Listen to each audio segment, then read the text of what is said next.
राध्या अब पूरी तरह से प्रतियोगिता जीतने के लिए तैयार है। उसे भले ही बैडमिंटन खेलना पहले ठीक से नहीं आता था, लेकिन अब उसके अंदर इतनी प्रबल इच्छा और हिम्मत भर चुकी है कि वह हर हाल में यह मुकाबला जीतना चाहती है, क्योंकि उसके लिए यह सिर्फ खेल नहीं बल्कि अपने रिश्तों, सम्मान और इस घर में बने रहने की लड़ाई है। प्रथम की वह बात, जिसमें उसने अर्जुन और मछली की आंख का उदाहरण दिया था, राध्या के दिल में उतर जाती है और वही उसकी ताकत बन जाती है। अब उसका पूरा ध्यान बस जीत पर टिक चुका है। प्रतियोगिता में निहारिका पूरी तैयारी के बावजूद घबराकर गलतियां करने लगती है, जबकि राध्या शांत रहकर खेलती है और सबको हैरान कर देती है। वह निहारिका को हरा देती है और सिर्फ गेम ही नहीं, बल्कि सबके दिल भी जीत लेती है।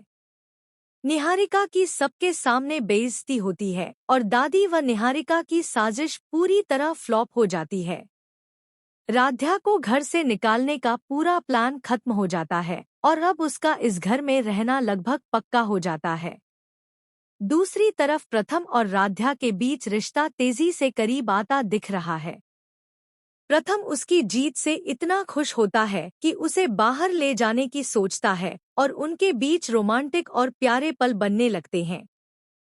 हालांकि दादी और निहारिका फिर से बीच में अड़चन डालने की कोशिश करेंगी, लेकिन इस बार रजनी जी खुलकर प्रथम और राध्या का साथ देंगी।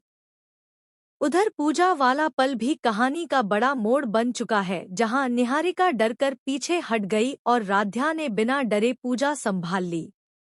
यह बात पूरे घर के माहौल को बदल देती है और सबको महसूस होता है कि महादेव की कृपा जैसे राध्या पर ही बनी हुई है। अब निहारिका अंदर ही अंदर जलती रहती है और बदला लेने का निश्चय कर चुकी है। आगे कहानी में बड़ा धमाका देखने को मिलेगा, क्योंकि निहारिका और दादी मिलकर नई चालें चलेंगी। वहीं प्रथम धीरे धीरे राध्या के लिए अपने दिल की भावनाएं समझने लगेगा। घर में रिश्तों के समीकरण बदलेंगे, कुछ सच्चाइयां सामने आएंगी और कुछ राज खुलेंगे।